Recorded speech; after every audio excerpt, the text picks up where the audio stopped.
Olá pessoal, tudo bem? Eu gostaria de responder hoje algumas questões sobre frameworks de escala. O pessoal pediu recentemente em alguns grupos de discussão do WhatsApp, o qual eu faço moderação. Pô, Vitor, explica mais, qual que é a diferença de Safe Less, ideia de Nexus, etc, etc. Então a ideia é fazer um overview geral. Primeira coisa, o que é um modelo em escala? Antes de qualquer coisa. Você muitas vezes aprendeu nos treinamentos, ou já está fazendo na sua empresa, né, o famoso Scrum, rodando aqui sprint, sprint, sprint, sprint. Então isso aqui, muitas vezes você já ouviu falar, já sabe fazer, já está fazendo. A questão é quando você depende de uma quantidade de skills, que essa quantidade de skills ultrapassa aqui, né, o número mágico, que são 9 pessoas. Então nós precisamos, por exemplo, de uma solução, skills que somados resultem em 20 pessoas, 15 pessoas, 30 pessoas, ok? Basicamente esses são os modelos em escala. Então, de repente você começa, então, vamos pegar um exemplo aqui, ter 2 equipes, ou mesmo ter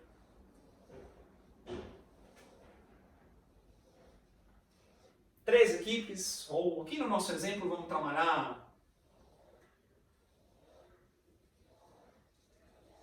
com 4 equipes, tá legal?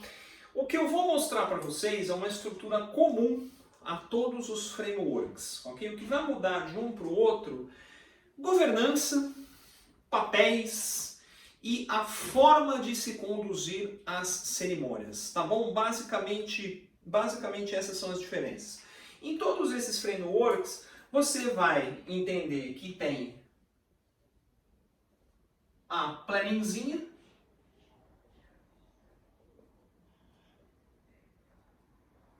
que é o planejamento de cada uma das equipes, e o planningzão.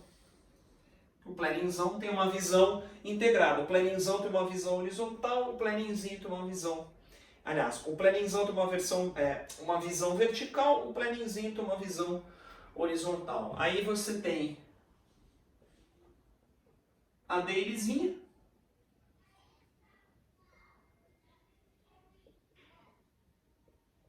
certo? 15 minutos, o que eu fiz, como fazer, o que me impede, blá blá blá. E você tem o dailyzão. Então tem a planningzinha, o planningzão, dailyzinha e o dailyzão. Basicamente é coordenar aqui as atividades entre as equipes, ok? O dailyzão é o que também a galera chama de SOS, Scrum of Scrums, ok? Então o Scrum of Scrums, que muita gente comenta, é nada mais nada menos do que você ter múltiplas equipes que se coordenam através das reuniões diárias. Aí você tem o final da sprint, certo? Final da sprint você não tem reviewzinha, você tem o reviewzão. Por que reviewzão? Né? Porque o produto é a soma dos esforços de todas essas equipes. E aí você tem a retrozinha, certo? Você tem aqui a retrozinha.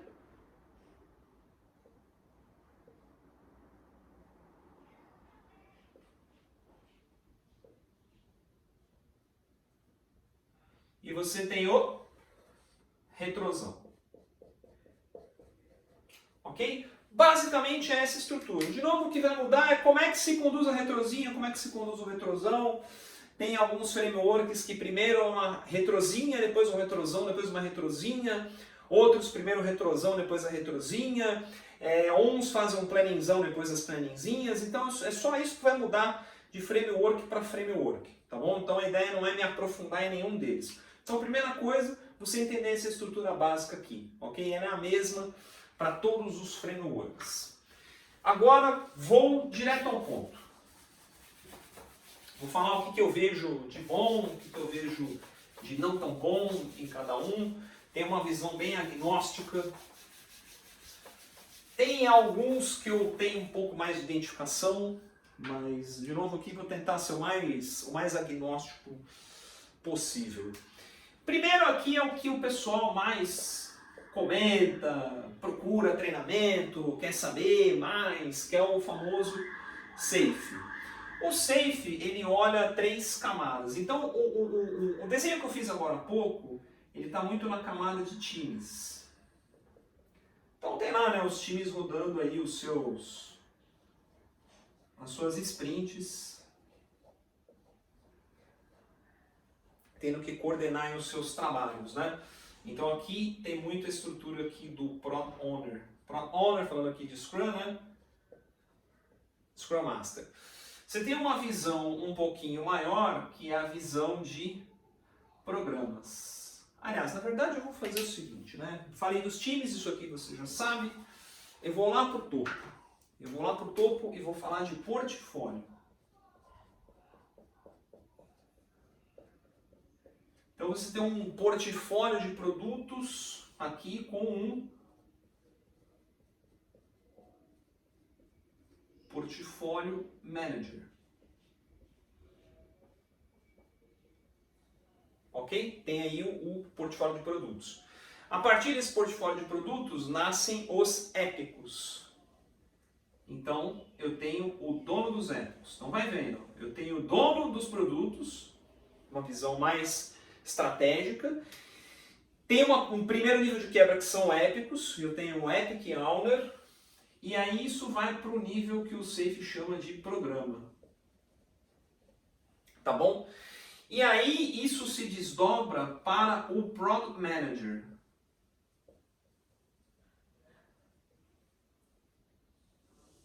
Então o Product Manager olha features do Epic. E aí isso é decomposto para os Product Owners, que aí sim vão trabalhar com backlogs tradicionais, Scrum, com User Stories. Então perceba que você tem 4 pessoas olhando para o produto com olhares diferentes. Um olhar mais estratégico, um olhar mais alto nível, um olhar mais componentizado e aqui um olhar mais operacional, mais técnico. Tudo bem? E aqui, tanto no nível portfólio quanto no nível programa, existem uma enxurrada de papéis, ok? Então, isso aqui que eu estou mostrando para vocês é o mínimo do mínimo do mínimo do mínimo do mínimo necessário. Eu tenho um camarada de arquitetura aqui em programa, eu tenho um camarada de arquitetura aqui em portfólio, o Scrum Master que olha aqui para vertical é o chamado RTE, Release Train Engineer. Ok? Existe o comitê de Release Management, que é quem avalia se está pronto para uma solução operar ou não, ok? Temos aqui também o Business Owner, que é o dono do negócio. Tem também o dono da arquitetura. Então perceba o seguinte, qual o ponto aqui, né? Qual uma vantagem? O SAFe oferece algumas camadas de governança bem definidas e faz com que cada pessoa olhe o produto na sua dimensão apropriada. Agora, qual a grande questão, a minha grande restrição muitas vezes? Você tem um conjunto, a má aplicação, porque você tem um conjunto gigantesco de papéis e artefatos aqui, ok? E o que acontece em muitas organizações? Elas simplesmente saem colocando as pones, né? Então pega aquela pessoa, aquele desocupado lá que só está me enchendo o saco, dá um presentinho para ele. A partir de agora ele virou o Business Owner. Aquele cara que era ruim do negócio, agora ele virou o Product Manager. Ou seja, era uma posição estratégica, mas só para acomodar. Então ele é um framework que não estou dizendo que ele faz ou promove isso, mas ele dá margem para isso. E aí isso acaba muitas vezes sendo um pouquinho de contrassenso quando nós falamos de Business Agility. Porque se nós queremos uma organização mais rápida na tomada de decisão, mais adaptativa, quanto mais estrutura de papéis eu tiver, menos eu ativo, menos eu alavanco isso, ok? Menos. Mas eu estou dizendo que isso são riscos, ok? Se bem implementado ou se implementados os papéis apenas necessários, você tem aqui uma certa robustez de governança, tá bom? Então esse é o modelo número 1, é o que a turma mais conhece, ok? No pique, ó, bate uma foto aqui, pra você não esquecer do meu rabisco. 1, 2, 3, 4, 5, 6, 7, 8, 9, 10, 11, 12, 13, bateu. Vamos para o próximo. O próximo modelo que a gente pergunta é o Nexus. O Nexus ele foi criado, né, pelo Ken Schreiber, como você bem sabe, é um aí dos pais, um dos criadores do Scrum, tá bom? O Nexus, basicamente,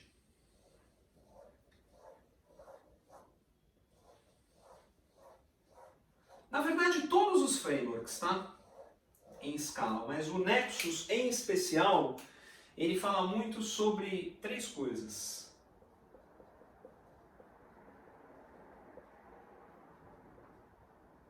Dependência, ok?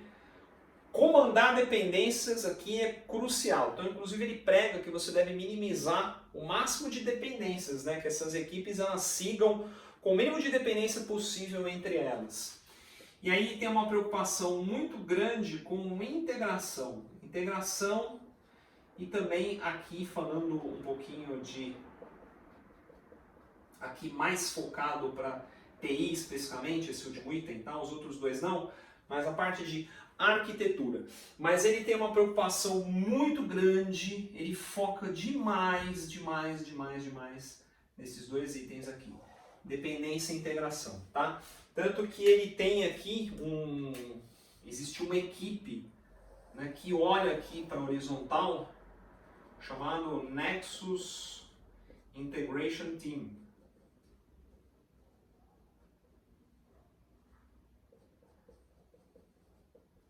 Ou também a abreviatura aqui chamada de NIT, ok?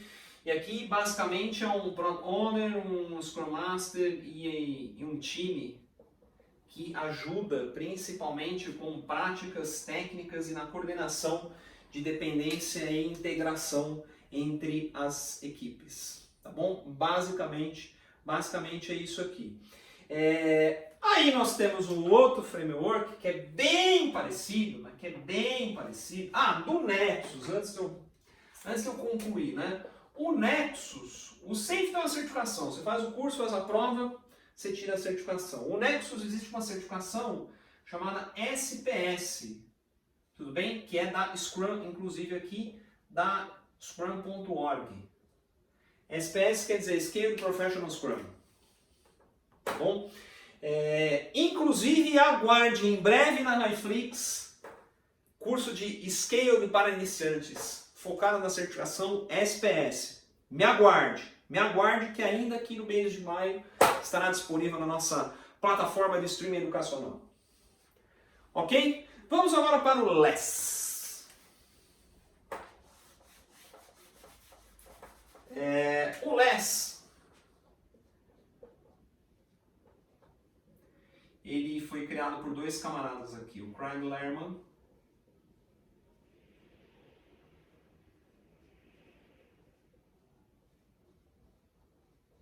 e o Bas Wood, ok? Tem uma estrutura muitíssimo parecida, conceitualmente com o Nexus. As diferenças são sutis de como conduzir cerimônia, é bem sutil. Mas o foco do LESS não está tanto na gestão de dependência e integração. Tanto que o Craig Lerman diz, cara, isso aqui é Scrum, então não tem nenhuma novidade aqui, ok? O que ele costuma falar sempre, o foco está principalmente aqui em arquitetura, e tem um outro ponto que ele foca demais. Ele foca muito em remodelagem organizacional. E remodelagem organizacional através de pensamento sistêmico. Então, inclusive, o curso de LESS é mais um curso de pensamento sistêmico do que um curso de framework. Ele fala que o framework é simples. Cara, é rodar times Scrum com Scrums. Simples assim, tá? Então, ele é bem categórico. Então, olha que interessante. Enquanto o Nexus foca na dependência e integração, o LESS ele foca principalmente na arquitetura, no técnico, ok? Na remodelagem organizacional e no pensamento sistêmico. Tanto que ele fala que eu não preciso criar uma estrutura igual no Nexus, né, que tem aqui o NIT, eu não tenho que ter essa estrutura. Eu não preciso essa estrutura. Essa estrutura, na verdade, eu estou onerando a minha organização. Ele tem muito o conceito do just talk. Então, ou seja, as pessoas se conversando, elas resolvem problemas de dependência e integração, sem você ter que criar papéis, estruturas e governança. Mas eu tenho que ter um redesenho organizacional e tenho que ter uma arquitetura muito robusta, boas práticas. Inclusive, eu fiz o curso, um excelente curso, diga-se de passagem, com o Craig Lerman no Rio de Janeiro, faz mais ou menos vai fazer 2 anos agora, no final do ano. Ele é categórico. Tem várias boas práticas, automação de teste, conceito de microserviço, evitar acoplamento, várias técnicas. Aí você fala, pô, Vitor, mas você está falando um techniquez aqui de TI, né? Outra coisa que o Craig ele é bem categórico. Enquanto os outros frameworks, né, os que eu mencionei anteriormente, o Safe e o Nexus, eles são aplicáveis e são construídos para qualquer tipo de solução, não apenas para tecnologia, no Less, o Craig ele é categórico. Eu criei esse negócio para tecnologia. Tanto que uma vez no curso o cara perguntou, tem algum case? Não sei como aplicar, só sei aplicar em TI. Então é um curso altamente técnico, ok? Bem técnico. E ele tem uma frase marcante, você escala uma organização desescalando, ou seja, quanto mais papéis, estruturas, controles eu tiver, menos adaptativa, menos business agility a minha organização vai ter. Eu partilho bastante dessa linha de pensamento, mas ele é meio kamikaze, muitas vezes ele vai numa linha de gente que projeto não existe, queima PMO, mata tudo que vem pela frente, né? É algo meio... Aliás, todos os frameworks, eles puxam um pouquinho, cada um puxa a sardinha pro seu lado. O meu é melhor que o do vizinho, porque o meu tem isso, o do vizinho não tem. E claro, isso faz parte do mercado. Assim como os consultores, um trainer de um framework, ele vai defender o seu framework mais do que o outro framework, ok? Então essa regra do jogo do mercado aqui eu estou tentando ser o mais imparcial possível, tá bom? Conceitualmente interessante, tem de novo algumas coisas meio radicais. O que significa LESS? Large Scale Scrum, é uma abreviatura e também um trocadilho, uma provocação, né? Que less is more, ou seja, o famoso trocadilho para menos é mais, tá bom? Vamos para mais um framework, Vitor, do PIC.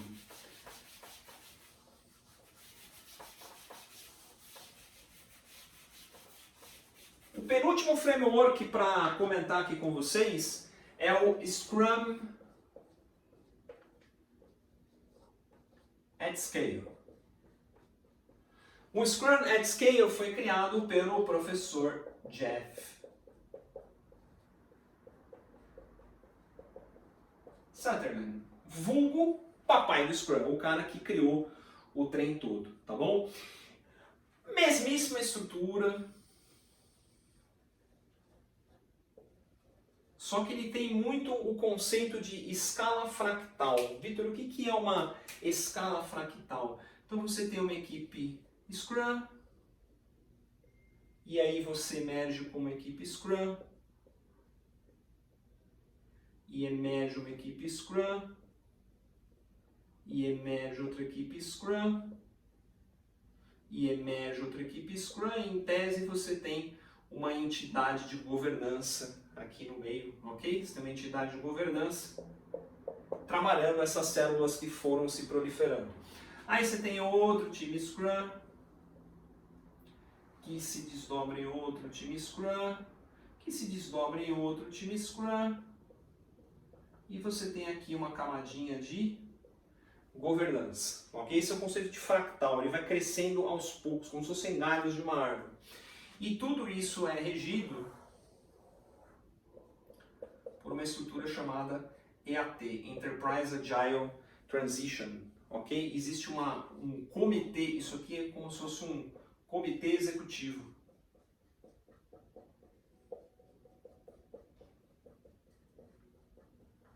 Que ajuda e suporta tudo isso, ok? Então, ele também parte do princípio que você tem uma organização, você escala desescalando, mas perceba que ele começa a criar mais camadas de governança, por exemplo, que o LES julga que é desnecessário, e o Safe cria um monte de papel e artefato. E o Nexus tem lá o time que, em tese, cuidaria disso. Então, vocês perceberam que são nuances, mas, no geral, prática, reuniões, cerimônias, papéis, praticamente é tudo a mesma coisa, ok? Então, aqui, claro, tem o Scrum of Scrums, que aí tem o Scrum of Scrums, of Scrums, of Scrums. Tem uma hora que fica até meio ridículo, a hora que você vê, é um pouco difícil você levar a sério algumas coisas, tá bom? Mas, de novo, coloco aqui os pontos da maneira mais imparcial possível, ok? E tem o último, está começando, ele já existe há algum tempo, mas agora ganhou força porque o PMI vem falando sobre ele, tá vendendo certificação dele, tá dando certificação, né, que é o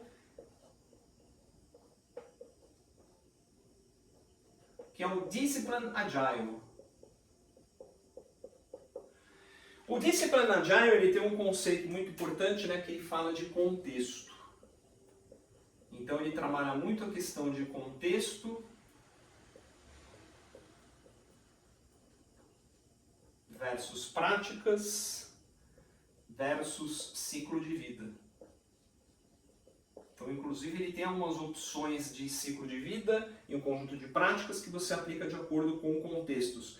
Então, ele tem uma adaptabilidade um pouquinho maior que os demais. Ele não é tão subjetivo quanto desescala a organização, elimine todos os papéis, ou vai emergindo times Scrum aos poucos, ou cria trocentos papéis de governança para você ter controle. Então aqui ele inclusive ele se menciona, né, como uma abordagem pragmática. Eu particularmente, de todos os frameworks que eu comentei com vocês, esse vem me chamando bastante atenção. Alguns me perguntaram, Peter, você vai no treinamento disso aqui? Tem uma jornada para ser treinador oficial que estamos avaliando aqui, custo-benefício, ok? A ideia é que sim, que a Reflex ofereça esse treinamento muito em breve, tá? Então tem 2 treinamentos aí de escala, o Scrum Scale e, aliás, o SPS, o Scale Professional Scrum, da Scrum.org, esse aqui também num pipe. Vitor, e o Safe? Safe ainda não, porque o custo para dar um treinamento oficial ele é altíssimo, tá? Então só para alinhar algumas expectativas aqui, eu estou menos preocupado em dizer o que a Reflex vai fazer e não vai fazer, e mais dar um overview geral para vocês sobre estes métodos. Aqui eu não vou entrar com muitos detalhes do Discipline Agile, porque tem um vídeo aqui no canal da Reflex focado só nele, de mais ou menos uns 20 minutos, tá bom? Então eu tenho um episódio à parte. Aqui era só para mostrar ele perante aos demais frameworks de escala, ok? Casos de ágil escalar. Aí você pergunta, Vitor, qual que é o melhor, qual que é o pior, etc, etc. Eu gosto sempre de combinar técnicas. Todas essas abordagens que eu mostrei têm pontos interessantes e tem alguns pontos cegos.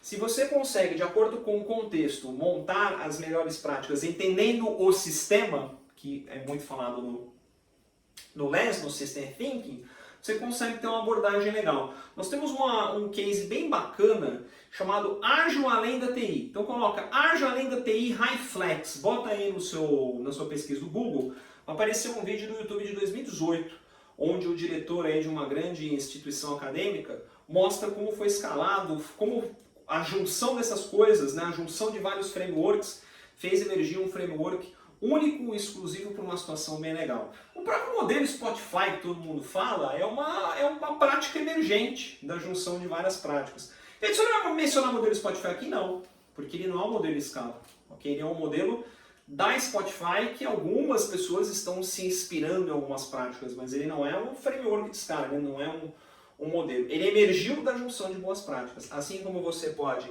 fazer emergir o seu modelo próprio, utilizando, entendendo essas várias práticas. Então, o que eu sempre incentivo é evitar, mas vale a pena fazer o curso de Safe? Vale. Vale a pena fazer o curso de LES? Vale. Vale a pena fazer o Discipline Agile? Vale. Por quê? Porque você vai incorporando práticas no seu repertório. E aí você, entendendo o contexto e entendendo práticas, você começa a adotar as melhores abordagens para o ciclo de vida de seus projetos e de seus produtos.